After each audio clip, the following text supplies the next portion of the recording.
Vamos a ir empezando. Hemos esperado más o menos 10 minutos de la hora. Vamos a ir empezando lentamente mientras el resto se va conectando. Entonces, bueno, el tema de hoy día, el tema de hoy día es cómo leer un EKG, qué pautas debemos tener y básicamente conocer un EKG normal, ¿no? Eso es lógico porque siempre para leer lo patológico primero tenemos que saber qué cosa es normal, ¿no? Entonces, bueno, esta es una definición clásica del electrocardiograma, ¿no? Donde lo enfoca básicamente como un registro de la actividad eléctrica del corazón, ¿no? Y eso es cierto, porque en electrocardiografía no podemos ver pues, morfología, no podemos ver anatomía, pero la actividad eléctrica en sí nos puede dar una pista de lo que puede estar pasando anatómicamente en el corazón, ¿no? En forma indirecta, digámoslo así. Entonces, por eso es su utilidad, ¿no? Entonces, cuando ustedes vean un electrocardiograma, lo primero que van a ver, y lo que van a ver usualmente, son estas tres ondas y algunos intervalos, ¿no? Dentro de ellos está, perdón, voy a señalar acá con el puntero, ¿no? Está la onda P, es la clásica, que nos indica la despolarización de las aurículas, el complejo QRS, que nos indica la despolarización de los ventrículos, y la onda T, que es la repolarización. Entonces, estas ondas que ustedes ven aquí, lo van a ver en todos los electrocardiogramas en forma cíclica y en ese orden, ¿no?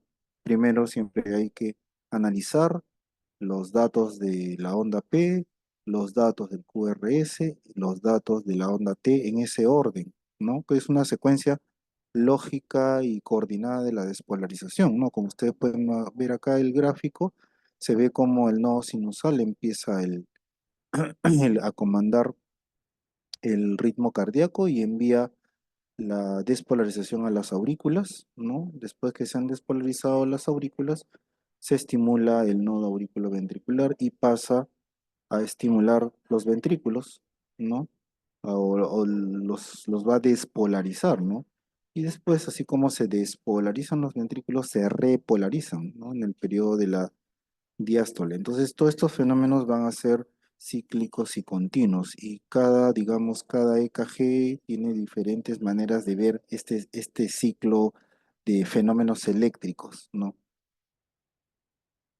Ahora, todo esto se produce pues porque hay una membrana digamos que esta es la membrana del sarcómero o de una célula muscular cardíaca, y esta membrana tiene la capacidad de ser una membrana semipermeable donde hay algunos electrolitos que predominan afuera y otros que predominan adentro, ¿no? Entonces, por ejemplo, hay gran cantidad de iones sodio afuera, gran cantidad de iones potasio adentro, hay más o menos también la misma cantidad de iones potasio, perdón, iones calcio y magnesio, ¿no? Afuera hay más iones proteinato. Entonces, esta distribución diferente de los iones entre el extracelular y el intracelular que no es, digamos, exactamente un equilibrio, va a producir que la membrana celular de las células cardíacas esté polarizada, ¿no?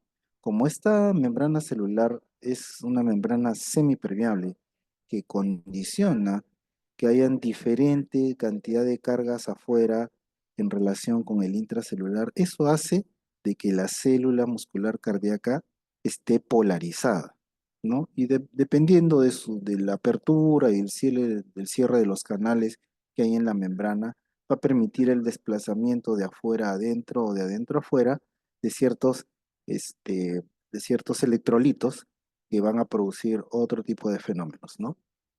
Entonces, acá tienen la célula cardíaca en reposo, ¿no? Que está polarizada, justamente por esa membrana semipermeable que les digo, que condiciona que haya diferentes cargas afuera y dentro de la membrana celular o dentro de la célula, ¿no? Eso condiciona a que la célula cardíaca esté polarizada, ¿no? Y esta polarización o esta membrana que está polarizada a menos 90 milivoltios con respecto al interior. Entonces, la célula en reposo, la célula cardíaca, está polarizada, ¿no? Y su potencial en reposo es de menos 90 milivoltios, hablando en forma clásicamente, ¿no? Y dependiendo de lo que deje pasar estos canales que ustedes ven acá, va a ser de que ingresen o salgan ciertos electrolitos, ¿no? Entonces, cuando se produce, digamos, ese cambio en la polarización de la célula muscular, a eso ya le llamamos despolarización, ¿no? Porque por algún fenómeno extra, la célula que estaba polarizada a menos 90 milivoltios cambia esa polaridad, ¿no? Puede ser diferente tipo de estímulos que pueden recibir la célula, como por ejemplo un estímulo mecánico, un mismo estímulo eléctrico, un estímulo hidroelectrolítico, un estímulo metabólico, puede provocar cambios en la membrana celular y que hacen de que cambie su polaridad, ¿no? Y cuando cambia su polaridad, a eso se llama despolarización, ¿no? Entonces hay dos cosas, ¿no? La célula en reposo que está polarizada, ¿no? Y ante un estímulo, la célula cardíaca se despolariza. Entonces aquí se abren los canales de sodio, los canales de calcio, etcétera, de potasio, y producen ingreso de ciertos electrolitos dentro de la célula, cambiando la polaridad de la membrana, ¿no? Entonces, la célula muscular anda en esos dos pasos, o está en reposo polarizada o está en actividad y está despolarizada, ¿no? Después que despolariza, obviamente todo vuelve a su sitio y la célula se repolariza, ¿no? Entonces, esos fenómenos de despolarización y de repolarización están esquematizados en este dibujo, ¿no? Donde se ve que acá la membrana celular está en reposo, tiene un potencial de reposo de menos 90 milivoltios, como ya hemos visto, ¿no? Y cuando es estimulada por algún factor, se produce un cambio en la polaridad, fíjense, de menos 90 milivoltios se va a cero o hasta un poco más, casi 30 milivoltios, ¿no? Y esto vendría a ser la despolarización de la célula. Después que se despolariza, nuevamente tiene que volver a su estado normal y ocurren los fenómenos de repolarización, ¿no? Como son la fase 1, la fase 2 de meseta y la fase 3 propiamente de la despolarización dicha, ¿no? Y después la membrana nuevamente está en reposo, ¿no? Entonces, ese fenómeno de la despolarización se puede observar en un osciloscopio donde traduce las diferencias de potencial, ¿no? Y nos esquematiza este dibujo que se le llama el potencial de acción, ¿no? Este potencial de acción tiene cuatro fases, ¿no? Tiene la fase cero, donde ingresa gran cantidad de sodio del extracelular al intracelular, como lo ven acá en la gráfica, ¿no? La fase uno, donde hay una pequeña salida de potasio del intracelular al extracelular. La fase de meseta, ¿no? La fase 2, donde ingresa el calcio a la célula del extracelular al intracelular. Y la fase 3 donde entra, sale potasio del extracelular, perdón, del intracelular al extracelular, ¿no? Entonces ahí tienen los fenómenos de despolarización y los de repolarización, ¿no? Aquí fíjense cómo la célula está en un estado de reposo y aquí por un estímulo empieza a despolarizarse, ¿no? Aquí ya está completa el fenómeno de la despolarización, ¿no? Y después ya viene nuevamente el fenómeno de restablecimiento de la polaridad de la membrana con la repolarización, ¿no? Hasta que se completa. Y fíjense cómo este gráfico hace de que la despolarización tenga un sentido y la repolarización también tenga un sentido, que en este caso es en el sentido opuesto, ¿no? ¿Por qué les hago hincapié en esto? Porque ustedes van a ver que el fenómeno de la despolarización, que es el que más vamos a analizar, ¿no?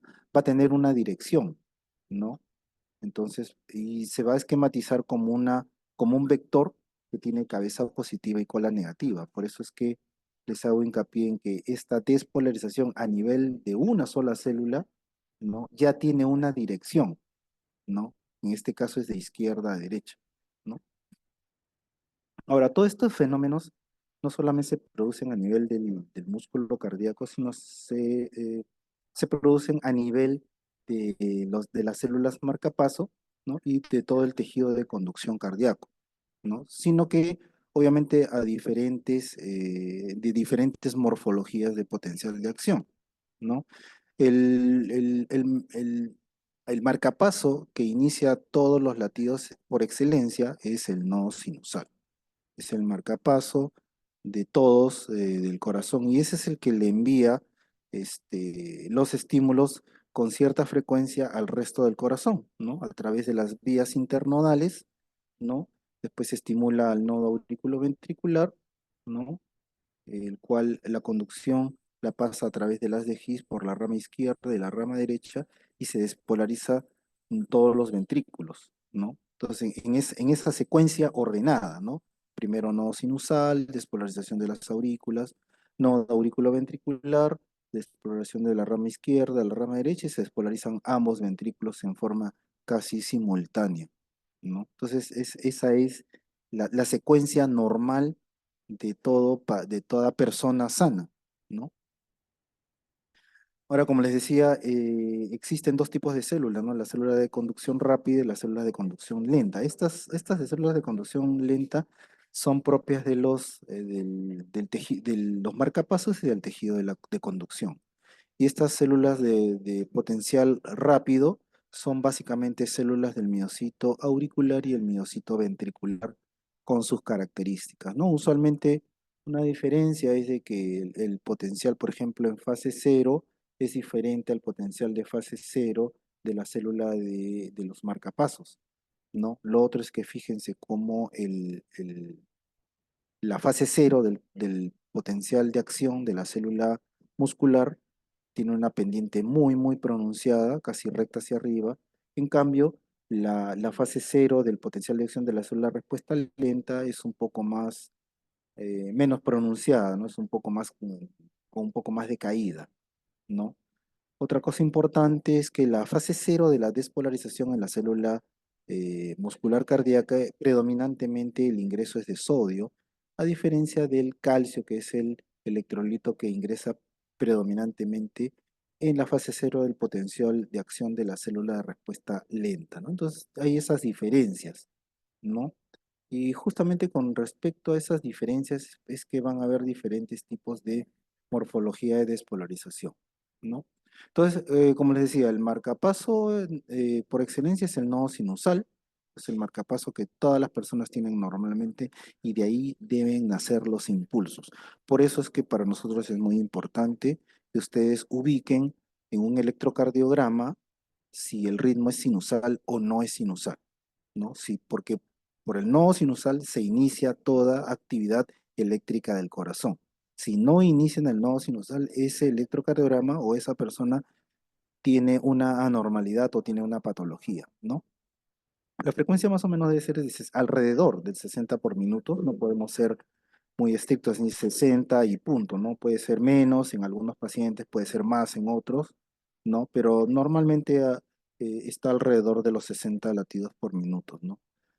No tiene casi muchas corrientes de sodio en la despolarización y fundamentalmente lo que tiene son corrientes de calcio como habíamos visto en una gráfica anterior.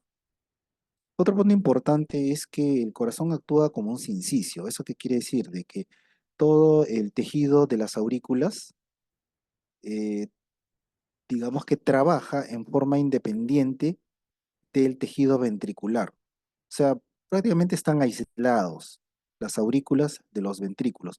Lo único que conecta esto es el nodo aurículo ventricular y el haz de His, ¿no? Que hacen que la conducción o de la corriente que generan las aurículas pase hacia los ventrículos. O sea que si no tuviéramos o estuviera bloqueado el haz de His o el nodo aurículo ventricular, esto bloquearía la conducción a este nivel y por lo tanto las aurículas latirían por un lado y los ventrículos latirían por otro lado, ¿no? Entonces, a ritmos diferentes. Este puede latir pues a 60 por minuto y este puede latir a 30 por minuto, ¿no? Entonces, cuando se bloquea el nodo aurículo ventricular, se pueden producir este tipo de problemas, ¿no? Esto es solamente para decirles de que, bueno, existen diferentes marcapasos, porque si por ejemplo se altera el nodo sinusal, el corazón no se puede quedar sin estímulo. Entonces hay otros tejidos que están más abajo que pueden funcionar también como marcapasos, pero ya no es el marcapaso por excelencia, sino ya se le llaman marcapasos subsidiarios, ¿no? Que son, por ejemplo, la unión aurículo-ventricular o el nodo aurículo-ventricular, pero ya late un poco menos, late entre 40 y 60, y si no funciona el nodo auriculoventricular, puede generar impulsos regulares, la rama derecha o la rama izquierda, pero también digamos, a ritmos un poco menores, entre 30 y 40 por minuto. Y si fallan las ramas de las de His, las fibras de Purkinje pueden tomar el comando, también generando impulsos, pero ya mucho más lento, ¿no? A 20 a 30 por minuto, ¿no? Entonces, como les digo, si es que fallara el nodo sinusal en producir impulsos, hay otro tipo de marcapasos subsidiarios que podrían empezar a latir porque el corazón no se puede quedar sin actividad eléctrica, ¿no? Entonces ya entrando un poco a lo que es la despolarización de las aurículas y los ventrículos, acá tienen un esquema para que vean cómo el nodo sinusal genera el impulso, ¿no? Como les dije hace un momento, tiene una dirección, ¿no? Que está representado por estos vectores, que son cabecitas de flecha, ¿no? Con, digamos, la polaridad positiva en la parte de adelante y la polaridad negativa en la parte de atrás, ¿no? Ese es el electrodo de despolarización, el cual tiene una cabeza positiva y una cola negativa. Entonces, acá está el nodo sinusal, fíjense cómo el vector de despolarización, hay muchos vectores que despolarizan, pero al final queda una resultante de todos los vectores, es esta que está acá, que está señalizado en el plano frontal, que vamos a ver que ya después qué cosa es el plano frontal, ¿no? Y que usualmente pues sigue la dirección del vector de despolarización, ¿no? Aquí tienen, por ejemplo, que está en el plano frontal, que es este plano que está acá, ¿no? Que está despolarizándose las aurículas de derecha a izquierda, de arriba para abajo, y bueno, en otro plano lo podríamos ver de adelante a atrás o atrás a adelante, ¿no? Entonces, el vector de despolarización de las aurículas generado por el nodo sinusal, ¿no? Tiene esta disposición en el plano frontal. No olvidarse de esta disposición de arriba para abajo y de derecha para izquierda, ¿no? Después de que se activan las aurículas, se activan los ventrículos, igualito, ¿no? En forma, digamos, secuencial, se van activando todos los vectores a nivel de los ventrículos, ¿no? Y también el vector resultante tiene una dirección, ¿no? Que lo vamos a ver un poquito más adelante. Entonces, todo esto conlleva lo que es la famosa teoría del dipolo, ¿no? En la teoría del dipolo se dice que el vector de despolarización tiene cabeza positiva y tiene cola negativa. Supuestamente este es un vector resultante, ¿no? Como pueden ver ustedes pueden ver acá, hay muchas células que se están despolarizando casi en forma simultánea, pero siempre va a haber un vector final resultante de despolarización. Lo mismo para las aurículas. En las aurículas, en todos los tejidos auriculares de derecho e izquierdo, todos tienen pequeños vectores que al final hay un vector de despolarización final, ¿no? Ese vector de despolarización final es el que estamos viendo acá, ¿no? Que es lo que les quiero mostrar como la teoría del dipolo, ¿no? Eso significa, ¿qué pasa? Si yo pongo un electrodo explorador, o sea, estoy poniendo una derivada, digámoslo así, ¿no? Enfrente de un vector que le llamamos de despolarización, porque tiene cabeza positiva y tiene cola negativa, entonces lo que va a representar en el osciloscopio es una deflexión positiva. Este mismo vector yo no lo analizo de la parte anterior, sino de la parte posterior, o sea, le pongo un electrodo explorador en la parte de atrás. Este mismo vector ya no va a producir deflexión positiva, sino va a producir una deflexión negativa porque yo lo estoy viendo en el otro lado, pero es el mismo vector, ¿no? Sino que por un lado lo veo positivo y por otro lado lo veo negativo. Lo veo positivo porque veo que está acercándose a mi electrodo explorador y acá lo veo negativo porque se está alejando de mi electrodo explorador, ¿no?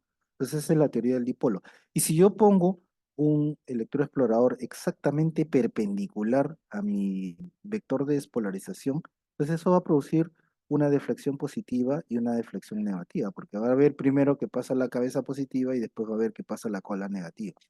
Entonces a eso le llaman la isodifásica, isodifásica. No se olviden de ese término, es muy importante, porque eso lo vamos a ver cuando lo empleemos en el hallazgo del eje eléctrico del corazón. Entonces acá está el fenómeno de despolarización. Aquí tienen ustedes un electrodo, un osciloscopio, ¿no? Donde marca que está viendo que la despolarización está llegando hacia este lado y se está produciendo una deflexión positiva, ¿no? Se sigue la despolarizando, ya se completó la despolarización y fíjense cómo mirándolo a través de este electroexplorador va a producir una deflexión positiva. Pero si lo miramos de atrás, ¿no? Va a producir una deflexión negativa, ¿no? Eso es, digamos, es el mismo vector, pero lo estoy viendo de diferentes sitios, ¿no? El vector de repolarización es al revés, tiene la cabeza negativa y tiene la cola positiva, ¿no? Entonces, si yo veo un vector de repolarización y le pongo un electroexplorador acá, voy a ver la cabeza negativa, va a producir una deflexión negativa, y si le pongo el electroexplorador acá, va a ver la cola negativa y por lo tanto va a producir una deflexión positiva, ¿no? Es al revés. Es el vector de repolarización, ¿no? Entonces, usualmente ya cuando veamos ya la parte de electrocardiografía, van a ver ustedes que acá hay una célula cardíaca, ¿no?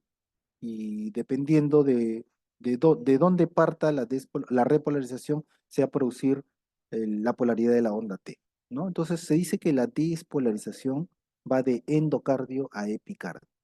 O sea, suponiendo que este es un trozo de músculo cardíaco, esta parte es el endocardio, esta parte es el epicardio. Entonces, cuando se despolariza de endo a epi. O sea, yo pongo acá un electroexplorador y va a encontrar de que mi vector está apuntando hacia el electroexplorador y está produciendo una deflexión positiva, ¿no? Y de este trozo de músculo cardíaco, la repolarización va al revés, va de epi a endocardio. Por lo tanto, este es el vector de repolarización con cabeza negativa y cola positiva y por lo tanto va a haber una deflexión positiva, ¿no? Entonces, ese es el concepto de despolarización y repolarización, pero ya en cuanto a una masa muscular, ¿no? Pero igual yo puedo poner otros electrodos exploradores en diferentes sitios y voy a encontrar diferentes morfologías de este vector, ¿no? Digamos, viéndolo de diferentes partes, fíjense cómo es el mismo vector que estoy representando, pero tiene diferentes formas de voltaje. ¿Por qué? Porque yo lo estoy viendo de otros sitios diferentes, ¿no? Pero es el mismo vector, ¿no?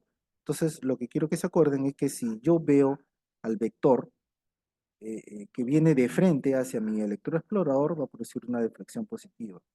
Si lo busco más bien poniéndole un electroexplorador atrás, voy a ver una deflexión netamente negativa.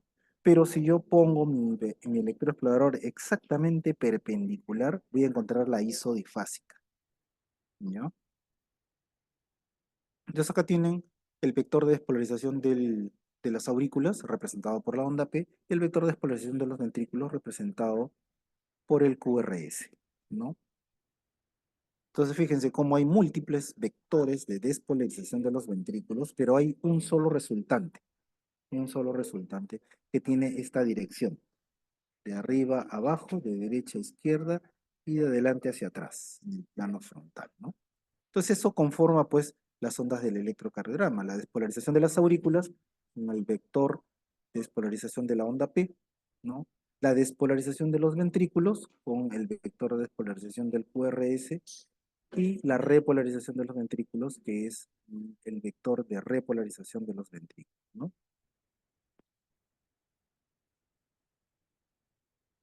Entonces, yo lo que hago con el electrocardiograma es poner diferentes puntos para ver este mismo fenómeno, ¿no? Porque el electrocardiograma es así, cada derivación es un punto diferente que yo voy a colocar para ver este mismo vector de despolarización o el vector que yo quiera ver, ¿no? Sea de las aurículas o sea de los ventrículos, ¿no? Entonces, acá está el corazón con su vector de despolarización auricular y su vector resultante de despolarización ventricular, ¿no? Entonces yo puedo poner, donde yo quiera, puedo poner electrodos para ver en forma, digamos, global a dónde se está yendo este vector, ¿no? Entonces, este vector y este vector de la onda P y del QRS lo puedo ver yo en diferentes puntos, donde yo quiera. Lo puedo ver desde abajo, lo puedo ver desde la derecha, lo puedo ver desde la izquierda, lo puedo ver desde arriba, ¿no? Entonces, esas son las derivaciones. Las derivaciones son puntos diferentes, ¿no? De fenómenos perdón, de electrodos que yo pongo en el cuerpo para ver las diferentes ondas del electrocardiograma, ¿no? Acá fíjense que tenemos una derivación, dos derivaciones, tres, cuatro, cinco, seis, hay 12 derivaciones que son 12 puntos diferentes de observación de un fenómeno eléctrico, ¿no? Ahora, también existen las derivaciones del tórax y las derivaciones de los miembros. Eso vamos a ver en este momento, ¿no? Entonces el electrocardiograma pues tiene el equipo con los electrodos, con digamos todo el sistema para colocarlos y fíjense cómo los ponemos en los brazos, en las piernas y en el tórax, ¿no? Para configurar las diferentes derivaciones. Entonces existen derivaciones bipolares de extremidades, ¿no? Donde registran dos miembros. Existen derivaciones monopolares de cada miembro. Aquí están, fíjense, las derivaciones bipolares porque utiliza dos miembros. Acá, por ejemplo, el D1 registra el brazo derecho con el brazo izquierdo, donde el brazo izquierdo es positivo. O también puede registrar, por ejemplo, brazo derecho con pierna izquierda o brazo izquierdo con pierna izquierda, ¿no? Donde la pierna izquierda siempre es positivo, ¿no? ¿Por qué? Porque, como ustedes podrán ver, la mayoría de fenómenos que van al corazón, fenómenos eléctricos, se van para la izquierda y se van para abajo. Entonces yo tengo que poner más electrodos abajo, más derivaciones, para ver los fenómenos que se van hacia abajo. Normalmente el corazón produce fenómenos eléctricos que se dirigen hacia abajo y que se dirigen a la izquierda, por lo tanto yo voy a poner más electrodos en el lado izquierdo, ¿no? Estas son las derivaciones monopolares, también brazo derecho, brazo izquierdo, pierna izquierda, ¿no? Y estas son las del tórax, ¿no? Como les digo, como los fenómenos del corazón se van casi todos, la mayoría para el lado izquierdo, entonces se colocan electrodos exploradores yéndose hacia el lado izquierdo del tórax, ¿no? Es para poder verlos mucho mejor, ¿no? Tienen una disposición, esto se los voy a dejar para que ya lo lean en su casa, hay que ponerlos en un sitio específico del tórax, porque si lo ponemos en cualquier sitio donde uno quiera, los electrocardiogramas no van a salir igual, no van a salir adecuados, ¿no? Deberíamos colocarlos todos en los puntos donde internacionalmente está acordado colocarlos para que no haya malas interpretaciones del electrocardiograma, ¿no? Y obviamente en situaciones especiales ponemos también electrodos en el lado derecho del tórax, ¿no? Especialmente cuando los pacientes tienen pues un corazón tirado al lado derecho, pues una dextrocardia, ¿no?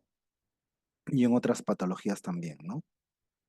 Entonces acá tienen un electrocardiograma normal de 12 derivaciones, ¿no? Donde tienen acá la derivación uno, derivación 2, derivación 3, que son bipolares de miembros, la ABR, la ABL y la ABF, que son monopolares de miembros. Estas primeras 6 son las derivaciones de miembros. Y estas B1, B2, B3, B4, B5, B6 son las derivaciones precordiales. Estas van en el tórax. Entonces tenemos 6 derivaciones de miembros y 6 derivaciones precordiales. Y siempre en este tipo de electrocardiograma, siempre abajo le van a poner un D2 larguito, ¿no? Esta derivación 2 tiene cierta particularidad porque como está orientada en un más o menos entre 45 y 60 grados, podemos ver bien con ese el ritmo cardíaco, que es la onda P, ¿no? Y analizar, digamos, en qué ritmo está el corazón, ¿no? Estos son los segmentos que hay que analizar en cada derivación, la onda P, el complejo QRS, la onda T. Tenemos que observar también los intervalos, ¿no? El intervalo PR, ¿no? El intervalo QRS, el intervalo QT, ¿no? Verificar la regularidad entre los R y R, los intervalos RR, ¿no? Analizar el segmento ST, todo eso tenemos que mirar en un electrocardiograma, ¿no? Bueno, estos son algunos datos que siempre deben consignarse en los electros, ¿no? El nombre del paciente, la edad. A veces, lo que pasa es que a veces uno va a ver un paciente y hay algunos electros que no tienen nombre, quizás no se saben de quién es. Es diferente interpretar electrocardiogramas en un paciente mayor que un niño, ¿no? La fecha es importante ponerlo porque a veces vienen interconsultas y los electrocardiogramas adjuntados son de 2 o 3 meses de antigüedad, no tiene que ser un electrocardiograma reciente, si es posible la hora que se realizó, con qué calibración, y bueno, ordenar los electrocardiogramas, ¿no? Una cosa importante con las derivaciones de miembros es que si las derivaciones de miembro que están acá, de uno, de 2 y de 3 que corresponden a los miembros brazo derecho, izquierdo, con la pierna izquierda, si las juntamos en un punto medio, ¿no? Va a producir,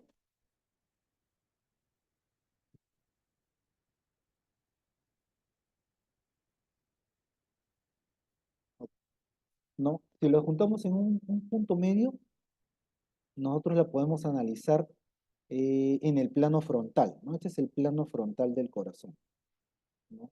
Si a estas derivaciones de uno, de 3, de 2 las unimos con las derivaciones de miembros también, pero monopolares, ABR, ABL y ABF, nos vamos a enfrentar a este plano que está acá, ¿no?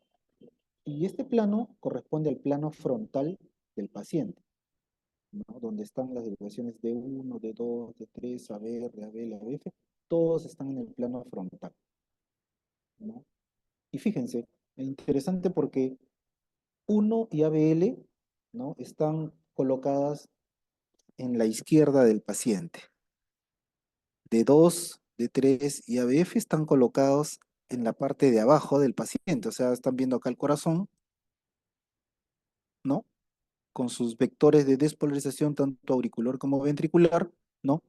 Y miren cómo D2, D3 y ABF están mirando desde abajo al fenómeno eléctrico, cómo se viene. Y fíjense cómo las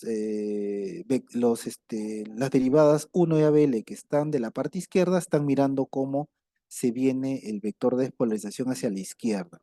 El único que va a ver a la derecha es el ABR, es el único que mira de derecha a izquierda, por eso que en ABR todo es de cabeza, porque está mirando cómo se alejan los vectores tanto de la aurícula con el ventrículo, por eso que en ABR la onda P es negativa y el QRS es negativo, ¿no?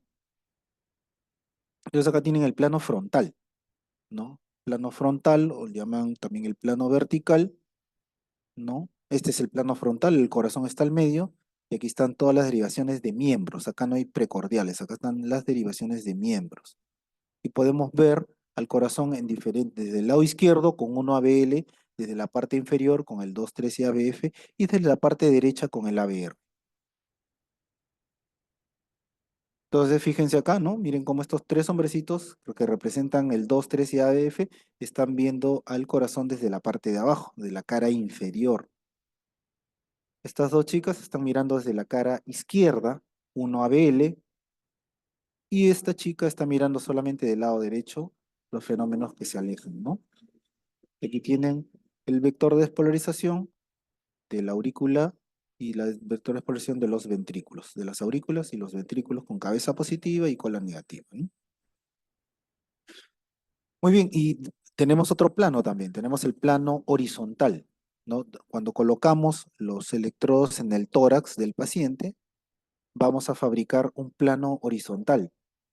Este es un corte transversal de un tórax, un dibujo, donde se ven los electrodos. Y acá tenemos electrodos que miran desde el lado derecho, B1, B2, electrodos que miran desde la cara anterior, B3, C4, y vectores que ven desde el lado izquierdo, B5, B6, ¿no?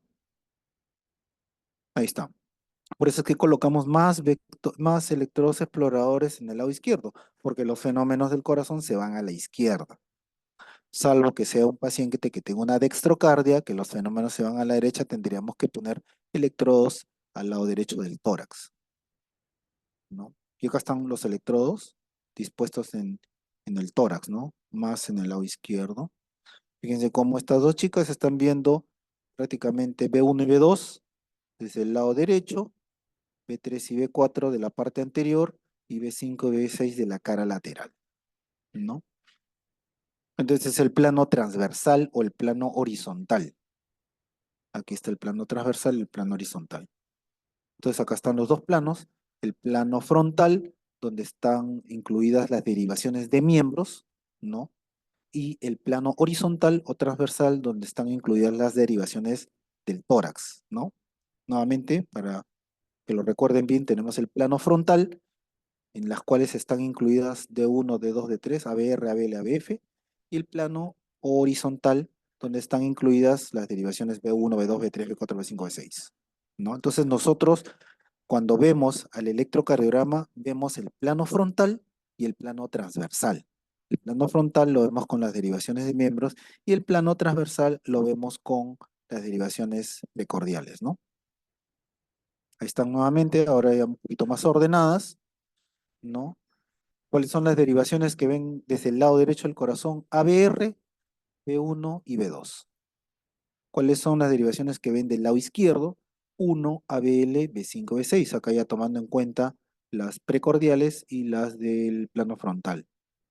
¿Cuáles derivaciones que miran al corazón desde la cara inferior? La 2, la 3 y la ABF, ¿no? ¿Y cuáles miran de la cara anterior? El B4, B5 y B6, ¿no? Entonces ahí tienen ustedes el corazón.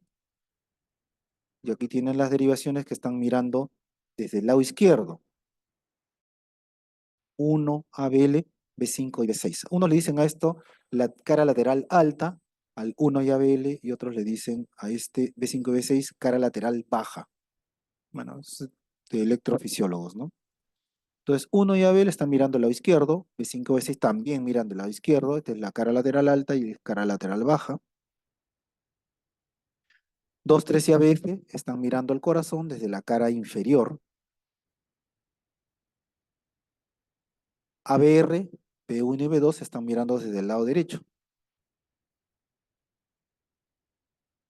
Y B3 y B4 miran al corazón desde la parte anterior, ¿no? Entonces, nosotros vemos el corazón por caras, lateral izquierda, cara inferior, derecha, ¿no?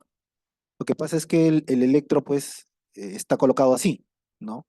En orden, ¿no? Uno, 2, 3, R, L, F, B1, pero tú ya sabes mentalmente que 1 y ABL es cara lateral, B5, B6 también es cara lateral, D2, D3 y ABF es cara inferior, B1 y B2 son derechas, ABR también es derecha, y B3 y B4 es cara anterior, ¿no? Lo que pasa es que ahí ordenadito, pero mentalmente uno tiene que ordenar dónde están las derivadas del lado izquierdo, las derivadas de cara inferior, las derivadas de cara anterior y las derivadas derechas, ¿no? Entonces la aurícula se despolariza así, ¿no? De derecha a izquierda, de arriba para abajo. Entonces, si se despolariza de arriba para abajo y el vector está apuntando hacia la cara inferior, por lo tanto en D2, en D3 y en ABF la onda P va a ser positiva, pues, ¿no? Si se está yendo el vector de la despolarización auricular, la onda P, se está yendo de derecha a izquierda, entonces en 1 y ABL también va a ser positiva, ¿no? Porque esta es la dirección normal de la despolarización auricular de la onda P. Y como se va hacia la izquierda, entonces en ABR siempre la vamos a ver negativa. Siempre la vamos a ver negativa, ¿no? Esta es la onda P normal, fíjense su dirección, como les decía, ¿no? Aquí la onda P es positiva en D2 porque está apuntando casi directamente a D2.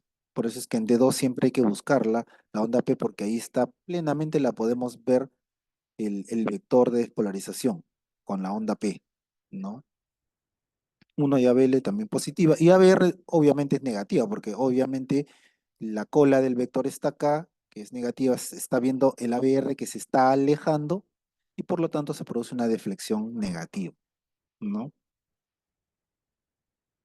Esta es la dirección del vector de despolarización, por lo tanto, como les decía, miren, en uno, en ABL, acá ABL no se ve muy bien, pero en uno es positiva, en D2 positiva, D3 positiva, ABF positiva porque está apuntando hacia abajo, y 2, 13 ABF son cara inferior. Y en ABR, perdón, se ve negativa. ¿Por qué? Porque ABR está acá y está viendo que el vector se está alejando, ¿no? Entonces ya saben ustedes por qué la polaridad de la onda P es diferente en cada derivación, ¿no? Estas son las despolarizaciones ventriculares, ¿no? Bueno, dependiendo del libro que revisen, pues hay uno, dos o hasta tres vectores de despolarización. Uno hablan del vector uno, que es primer vector de polarización septal, el segundo vector de las paredes libres y el tercer vector de la base, que es en general hablan así, ¿no? El primer vector septal, el segundo vector de las paredes libres y el tercer vector de las bases, ¿no? Entonces eso conforma pues el QRS, ¿no? El QRS famoso, que igualito lo vamos a enfrentar con las derivaciones precordiales y las derivaciones de miembros, ¿no? Una cosa importante cuando analicen el QRS es de que el vector, el primer vector de despolarización septal, ¿no? Siempre se va a la derecha. Es, digamos, uno de los vectores que se va a la derecha, ¿no? El primer vector de despolarización septal. El segundo vector de las paredes libres de los ventrículos siempre se va a ir a la izquierda, siempre a la izquierda. Entonces, ¿qué pasa? Si yo miro B1, voy a ver el primer vector de despolarización septal, que es este. Como B1 está acá a la derecha y el primer vector de despolarización septal se acerca a la derecha, voy a ver una pequeña deflexión positiva. Después viene el segundo vector, que es despolarización de las bases, y por eso se produce una deflexión negativa, porque se está alejando de B1 que está por acá. En B2 lo mismo, en B3, pero fíjense en B5 y en B6. B5 y B6 ya están acá, ya son del lado izquierdo. Entonces, ¿qué pasa?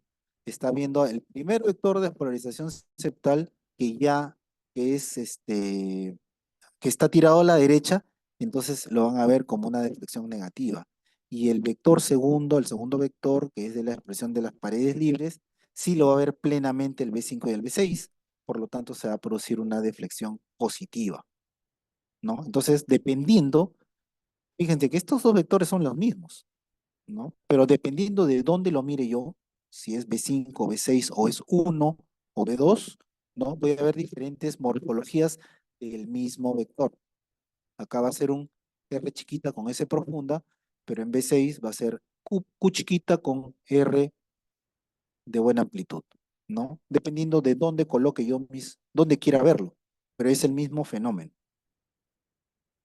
¿no? Esto es lo mismo para decirles cómo se ve el QRS desde la cara inferior con 213 ABF, desde el lado derecho o desde el lado izquierdo o desde la parte anterior, ¿no? Entonces, usualmente hay una transición normal de este fenómeno R chiquita con S profundo a una Q chiquita con R alta o un QR, ¿no? Y es porque el vector principal se dirige hacia atrás, ¿no? Entonces, lo que yo estoy haciendo con el electrocardiograma cuando recorro de B1 a B6 es mirar cómo este electrodo aparece con mayor positividad en las derivadas laterales, ¿no? Por eso debe haber una transición normal, ¿no? Por ejemplo, acá, fíjese cómo la onda R en cada derivación va creciendo, va creciendo, va creciendo, hasta que se hace máxima, ¿no? Disculpen, acá está medio partido, no sé por qué, ¿no? Entonces, y la transición más o menos está entre B3, B4 puede estar, ¿no? Pero acá ustedes ven cómo la onda R va progresando. Y a su vez la onda OS se va haciendo más pequeñita. Eso es, digamos, normal. A veces las transiciones son un poco precoces o tempranas, porque fíjense cómo de una R chiquita se pasa a una R más grande directamente. O la transición también puede ser tardía, porque fíjense cómo la onda R no crece mucho, no crece mucho tampoco, recién acá en B5, B6 crece un poco más. Entonces a veces las transiciones pueden ser muy tempranas o muy tardías dependiendo de la rotación del corazón, como esté, ¿no? Normalmente. Y este es el vector de repolarización, ¿no? Que usualmente tiene la misma polaridad del complejo QRS, de la polaridad del complejo QRS, ¿no? Entonces acá lo vemos a nuestro amigo Arnold Schwarzenegger y acá lo están viendo de diferentes sitios, ¿no? Entonces eso es lo que yo les quiero poner como ejemplo, que este fortachón es el mismo, mirándolo del sitio que lo veamos es el mismo, ¿no? No es una persona diferente. Es el mismo, pero lo estamos viendo de la espalda, de la parte de al frente, de arriba o de abajo, ¿no? Y acá, por ejemplo, tenemos esta modelo, ¿no? Que ya uno va mirando las fotos que representan las diferentes derivaciones y ya uno saca la cuenta, pues, en forma global que se trata de una modelo, ¿no es cierto? Entonces, lo que yo les quiero decir es de que cada derivación es un punto diferente de vista del mismo fenómeno eléctrico, que es este que está acá. Estos vectores son los mismos, sino que lo estamos viendo de puntos de vista diferentes. Por ejemplo, estamos mirando D1 y ABL, estamos viendo de la cara lateral. Estamos viendo D2, D3 y ABF, lo estamos viendo de la cara inferior. Estamos viendo B1, B2, estamos viendo del lado derecho, B5, B6 del lado izquierdo. O sea, eso es lo que tenemos que tener en mente, ¿no? De que son puntos diferentes del mismo fenómeno. Ok, y teniendo ya eso en cuenta, pasemos a cómo hallar la frecuencia cardíaca de un electrocardiograma. Hay varios métodos, ¿no? Un método es este famoso de la regla de los 6 segundos, ¿no? Ustedes van a encontrar en los trazos electrocardiográficos, van a encontrar unas señales que pueden ser bolitas negras, pueden ser flechitas, como ven acá, o pueden ser rayitas más fuertes, ¿no? Entonces, entre flechita y flechita, o bolita y rayita y rayita, hay más o menos 3 segundos. ¿No? Entonces ustedes juntan 6 segundos acá, o sea, 3 segundos acá y 3 segundos acá, ¿no? Y cuentan cuántos complejos QRS hay, ¿no? En este caso, hay 8 QRS en estos 6 segundos. Y si lo multiplican por 10, esos 6 segundos te va a dar 60 segundos, que es un minuto, y por lo tanto son 80 latidos por minuto, ¿no? Esta manera de hallar la frecuencia cardíaca usualmente se utiliza en pacientes que tienen alteración en el ritmo cardíaco y sus RR no son tan regulares como lo ven acá, ¿no? Como ustedes pueden ver acá, los RR son bien regulares. Ahí puede utilizar otro método, pero cuando los RR son irregulares, ejemplo, en fibrilación auricular, entonces este es el método que tienen que utilizar, ¿no? Juntan 6 segundos, ¿no? Si ustedes quieren, cada cuadrado de estos es 0,2 de segundo, ¿no? Entonces, 5 cuadrados grandes, a ver, uno, 2, 3, 4, 5. 5 cuadrados grandes es un segundo. Entonces, acá hay 15 cuadrados grandes, hay 3 segundos, y aquí hay otros 15 cuadrados grandes, son otros 3 segundos más, en total tenemos 6 segundos. 6 segundos, número de complejos, lo multiplican por 10 y ahí tienen la frecuencia cardíaca, ¿no? Especialmente en fibrilación auricular, ¿no? Acá nuevamente miren, 3 segundos acá, 3 segundos acá, 6 segundos. ¿Cuántos complejos hay? Hay 10 complejos. Por 10, 100 por minuto, ¿no? Esa sería la frecuencia cardíaca. Después hay una regla que, bueno, se la tienen que memorizar, que es hacer coincidir una onda R con una línea más gruesita del papel milimetrado, como acá. Y empiezan a contar, ¿no? Acá también coincide, ¿no? Empiezan a contar 300, 150, 100 y 75. Donde cae el siguiente complejo QRS, esa es la frecuencia cardíaca. Esto lo pueden utilizar cuando el ritmo o los intervalos entre R y R son bien regulares, ¿no? Si acá no hay ninguna alteración entre los R y R, pueden utilizar eso. No solamente que tienen que memorizarse la mnemotecnia de 300, 150, 100, 75, 60, 50, 43, 37, donde toque el siguiente complejo QRS, ese va a ser la frecuencia cardíaca, ¿no? Y acá la tienen, ¿no? 300, 150, 100, 75, 60, 50, 43, 37, 33, 30, etcétera, ¿no? Entonces, marcan el primer QRS en la línea más gruesa y hacen el conteo hasta que coincide con el siguiente electrocardiograma, ¿no? O siguiente complejo QRS, ¿no? Acá, por ejemplo, coincide este onda R con esta línea más gruesa y contamos 300, 150, 100, 75, ¿no? Esto sí vale porque los RR son bastante regulares, ¿no? Acá a veces no es exactamente regular, pero bastante cercano, 300, 150, 100. Toma de 100 puede ser que tenga esta frecuencia cardíaca, ¿no? Lo mismo. A veces también pueden conseguirse de repente algunas reglitas que los laboratorios a veces regalan, ¿no? Y ustedes pueden hacer igualito, ¿no? Hacen coincidir esta flecha con una onda R del electrocardiograma y la siguiente R, ¿no? La van a tomar en cuenta con esta medida, ¿no? Igualito, lo mismo, eso va a, a utilizarse con los RR regulares, no con los irregulares, ¿no? Entonces acá, por ejemplo, tienen una reglita donde han hecho coincidir, bueno, entonces es una regla que tiene diferentes pautas, pero siguiendo las instrucciones puede ayudarles a definir cuánto es la frecuencia cardíaca, ¿no? Y el tercer método, que creo que no lo he puesto acá, no sé por qué se me ha pasado, es este de acá de la regla del 1500, ¿no? Eh, Esto lo que lo pueden hacer, por ejemplo, ustedes suman el número de cuadraditos que hay entre R y R, ¿no? Y dividen 1500 entre el número de cuadraditos, ¿no? Por ejemplo, en este caso, acá hay cuántos cuadraditos, ser 5, 10, 15, 18, casi 19, 20 cuadraditos. Entonces dividen 1500 entre 19 y les debe salir más o menos entre 78 y 80 latidos por minuto, ¿no? Entonces esta es la regla del 1500, que es 1500 entre el número de cuadraditos entre R y R, cuando es un ritmo regular. No lo utilicen en fibrilación auricular o en arritmias cardíacas, ¿no? Bueno, el ritmo sinusal tiene sus características. No todo electrocardiograma que tiene onda P es ritmo sinusal. Puede ser que sean P de otro lado, de otra aurícula, de otra zona de las aurículas.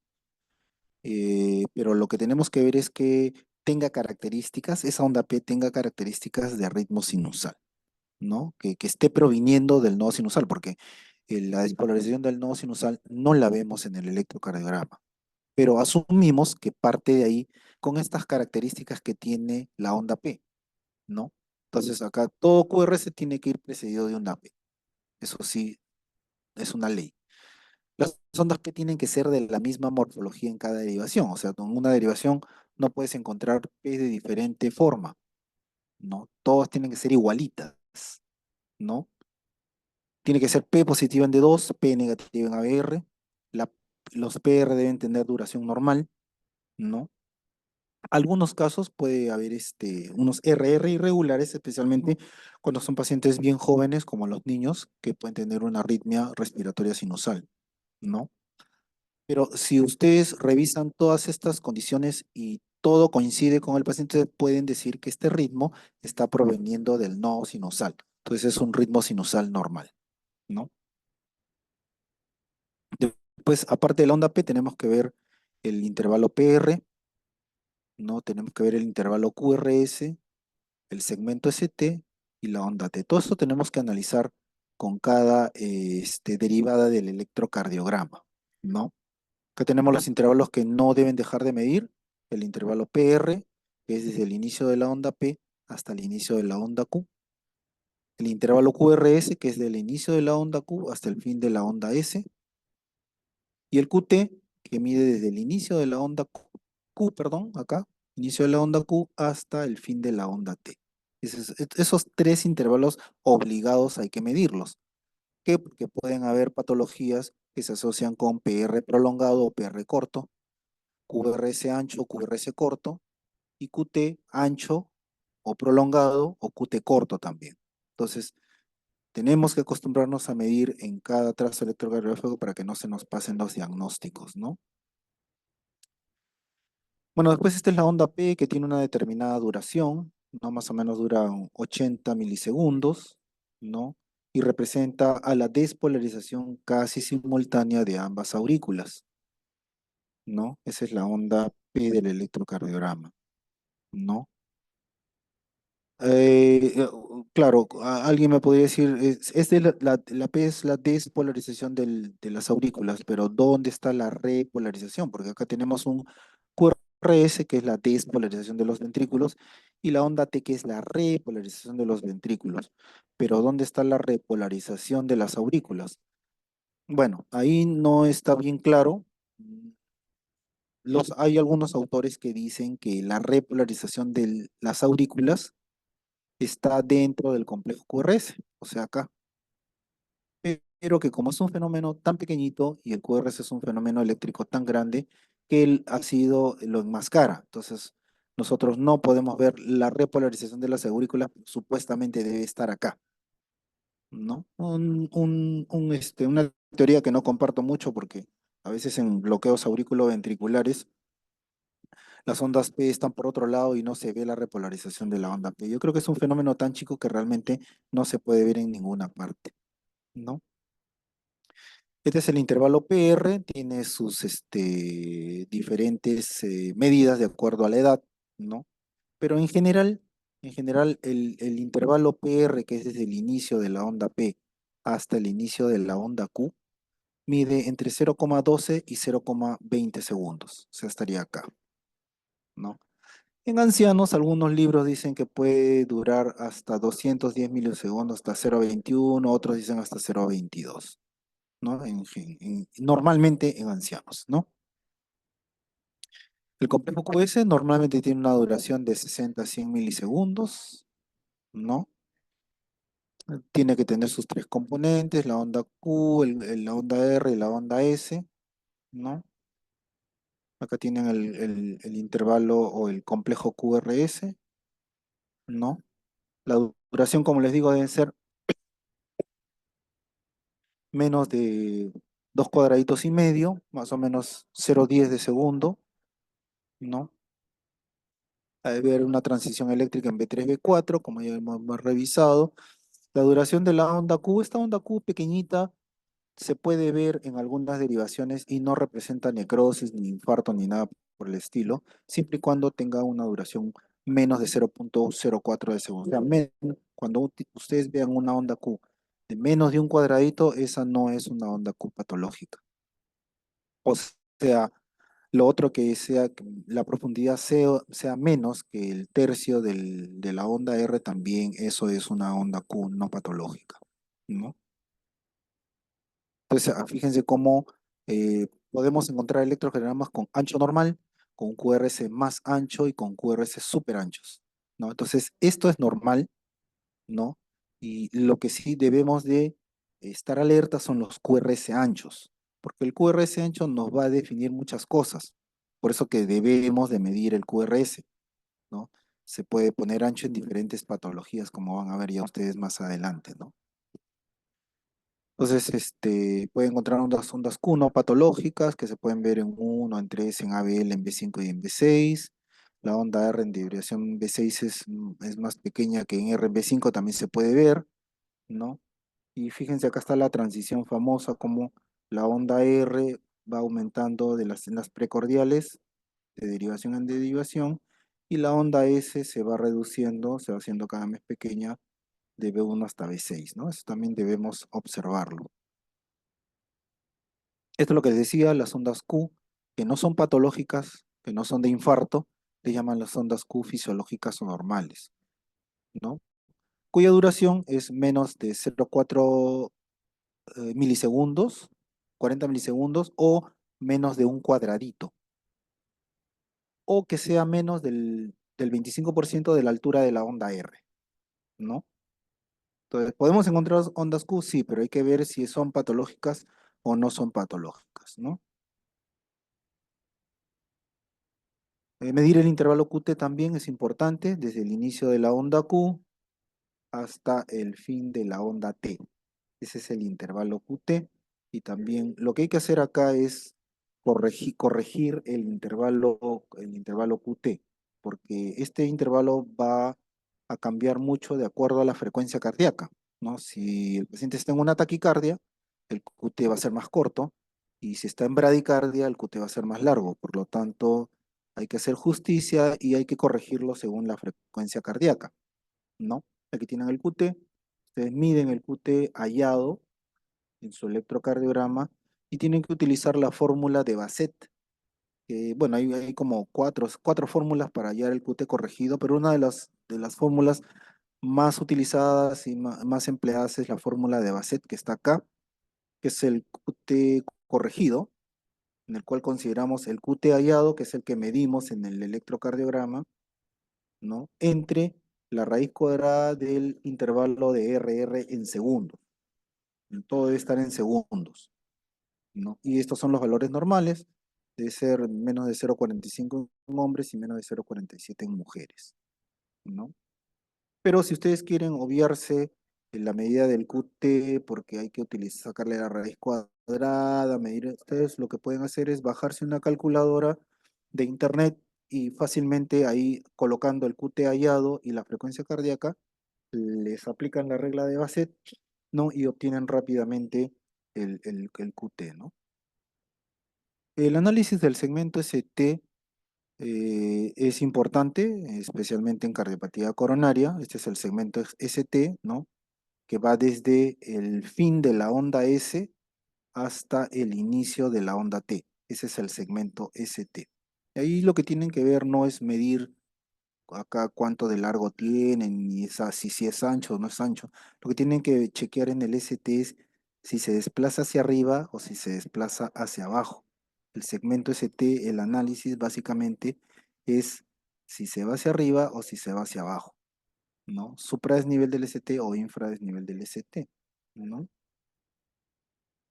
Aquí está, aquí lo tienen, que se mide desde el fin de la onda S hasta el inicio de la onda T, ¿no? Y justo ese punto donde termina la onda S y empieza el segmento ST, a eso le llaman el punto J, ¿no? Ustedes van a escuchar punto J descendido o punto J ascendido, ese es el punto J, ¿no? Y ese lo describimos, ¿no? Que está de repente punto J hacia abajo, un cuadradito o dos cuadraditos, o punto J hacia arriba, uno o dos cuadraditos. Y lo que hay que describir después es el ST. Si es un ST lo acompaña al punto J, ¿no? Si lo acompaña hacia arriba o lo acompaña hacia abajo, ¿no?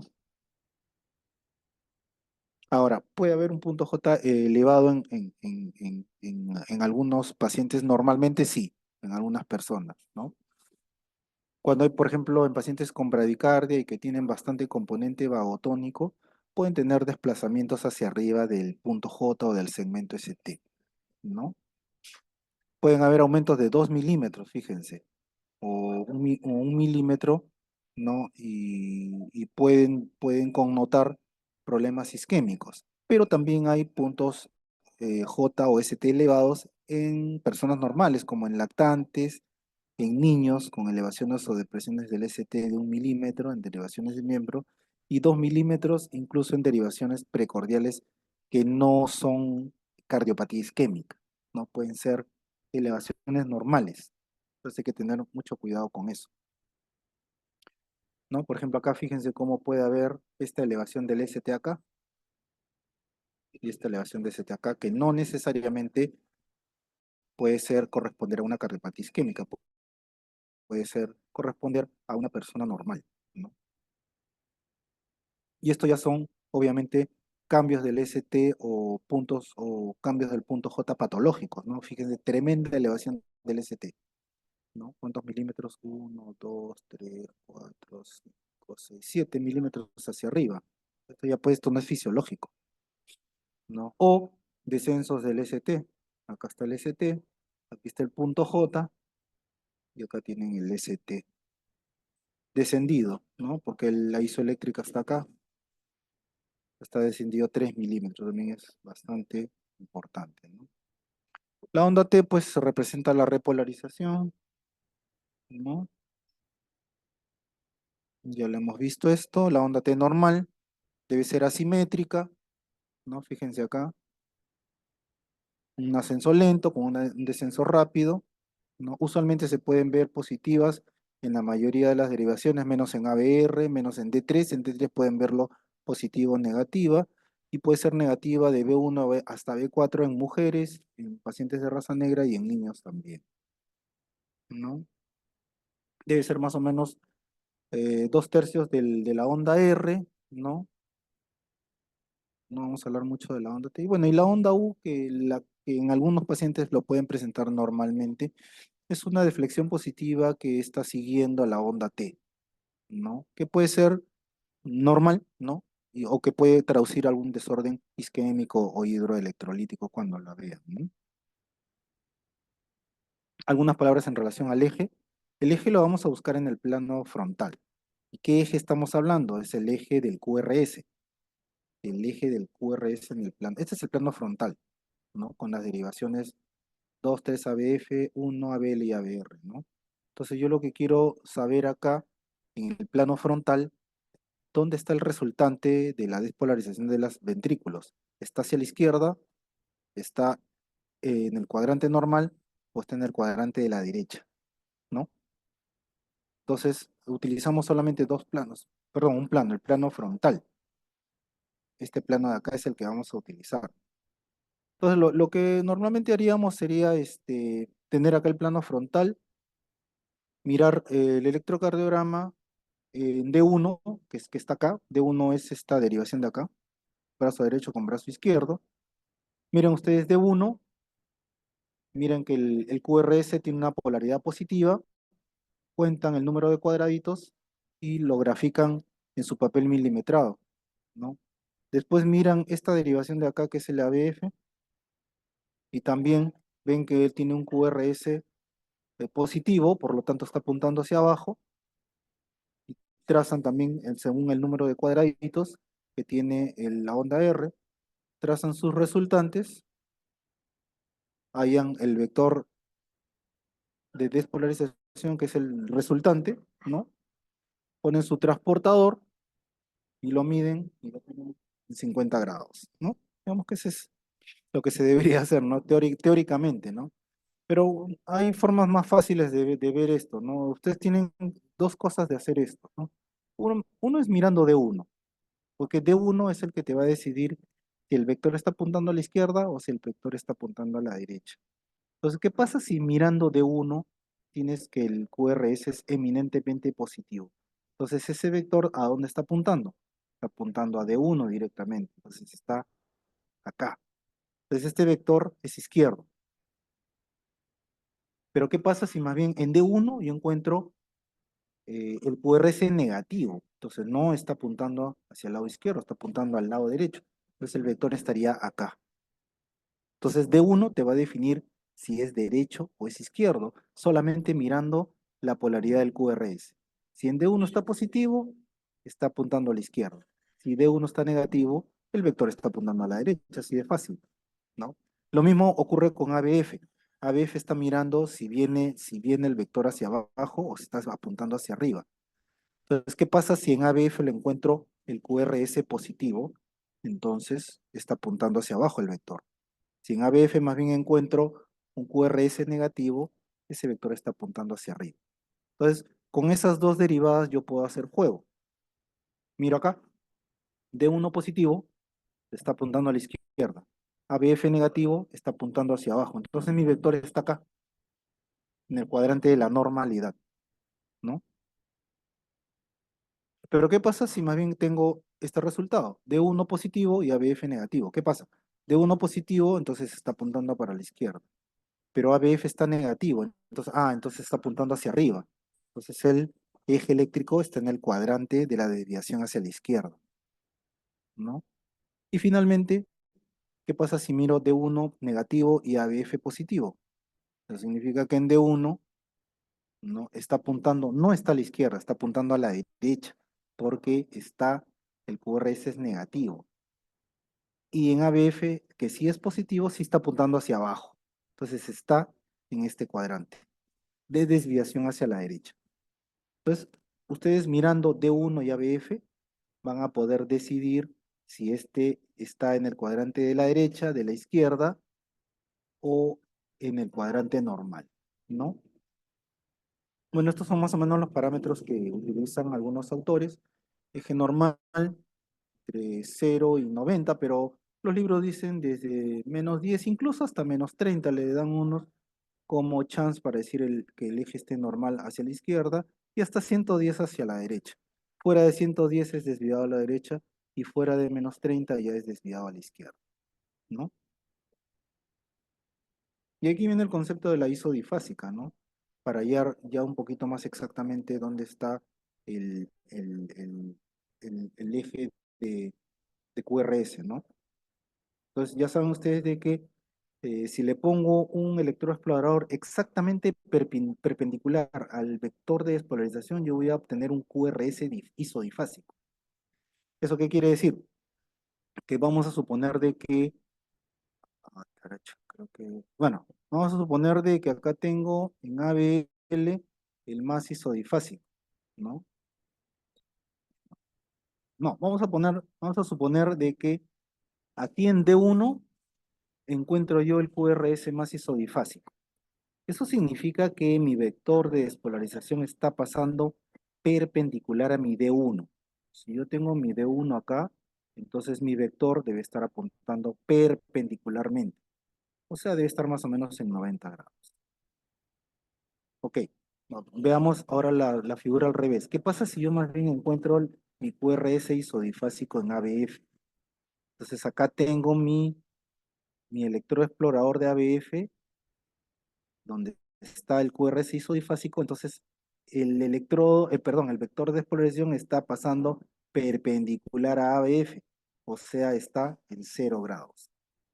Entonces acá ustedes tienen esta regla donde si encuentran la isodifásica en D1, está a 90 grados.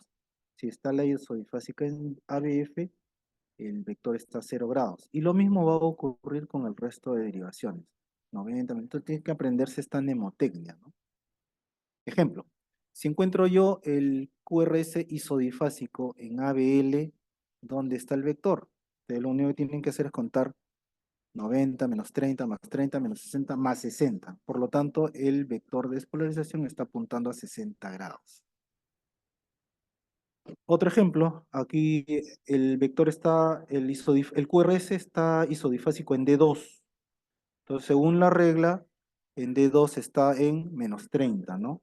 Entonces acá el vector de exploración está apuntando a -30, solamente conociendo la isodifásica, ¿no? Pero obviamente siempre hay que mirar D1, porque si D1 está negativo, no está positivo. Acá está positivo, por eso que es un eje eminentemente izquierdo. Pero si el D1 está negativo, no, ese eje no es izquierdo, es derecho. Hay que tener en cuenta eso para, digamos, identificar esta regla. Veamos este ejemplo. Acá, ¿cuál es la más isodifásica para ustedes? Yo diría que la más isodifásica es ABF, que tiene más o menos la misma cantidad de cuadraditos hacia arriba y hacia abajo. Entonces acá cuento con mi regla 90 menos 30 más 30 menos 60 más 60, 0.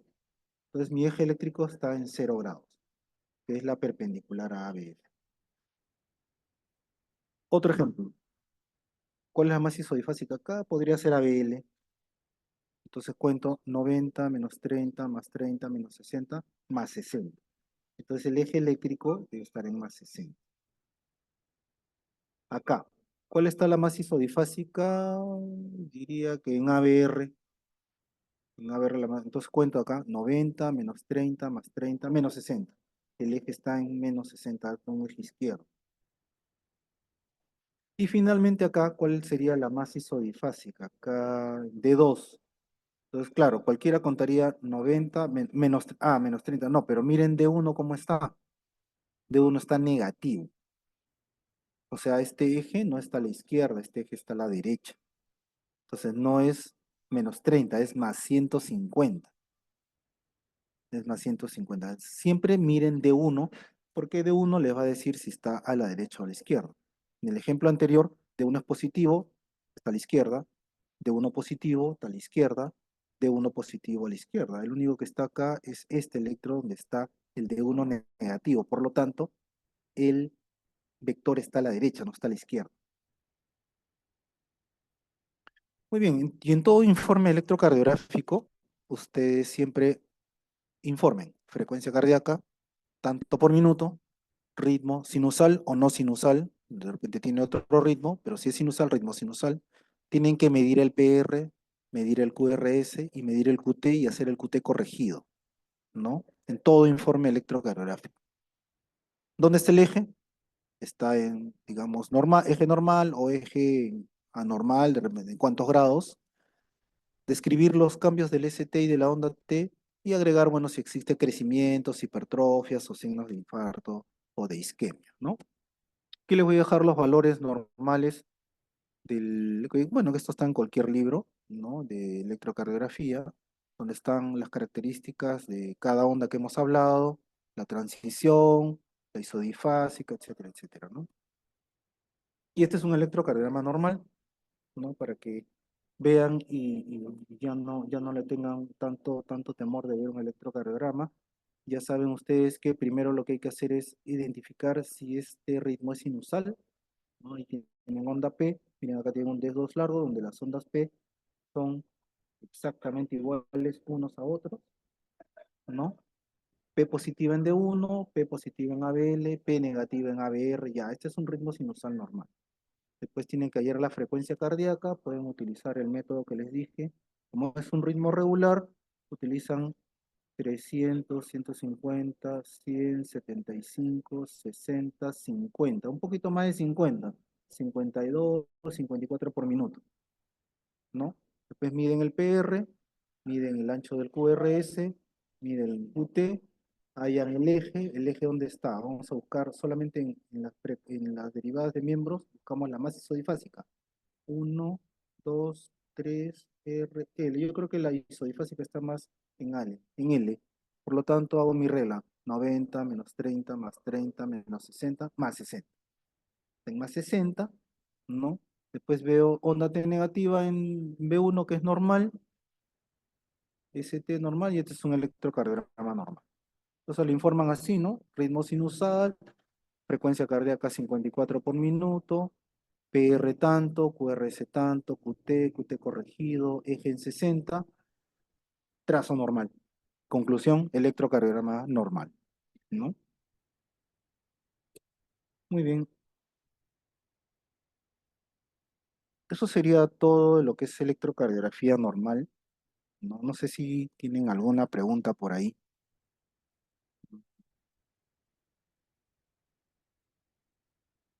Yo no sé si es que pueden hacer su pregunta si quieren por vía escrita o pueden levantar la mano si gustan. Tenemos unos pocos minutos para absorber algunas cosas. Bueno, como les digo, esta es una parte de electrocardiografía normal, no hay mucho problema. Más adelante, cuando hagamos patología, ahí sí van a requerir lecturas previas para poder entender un poquito mejor el electrocardiograma, ¿no?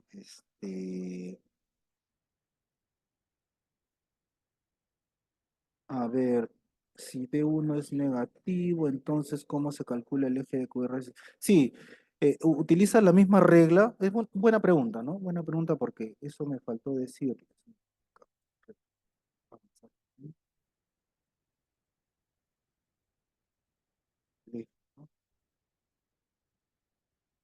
Acá, por ejemplo, este es QRS negativo en D1.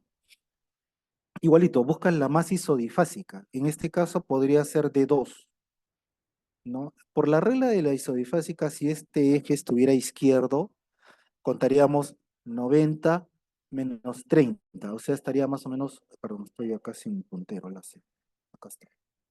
Ok, ¿no? Ahorita la masa isodifásica, entonces diría ya, entonces contaría 90 menos 30, entonces supuestamente estaría por acá el vector de despolarización a menos 30, pero mirando de uno yo veo que no, este eje es derecho. Entonces no está en -30, sino está exactamente opuesto. O sea, 30, o sea, está dentro de los 180 grados, le quitas 30 y debe estar más o menos en 150, ¿no?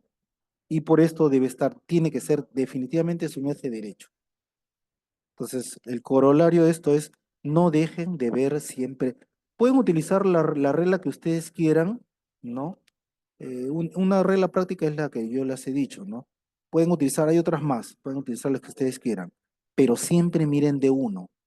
¿Por qué? Porque de uno va a definir si este está a la izquierda, en el caso de que el QRS sea positivo, o está a la derecha en el caso de QRS negativo, como este caso de acá, ¿no?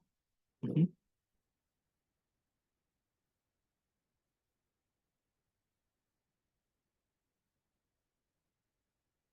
¿Algo más? Doctor, ¿sí? ¿Me Muy bien, escucha? entonces, sí, sí, adelante, adelante, te Doctor, escucho. disculpe una consulta.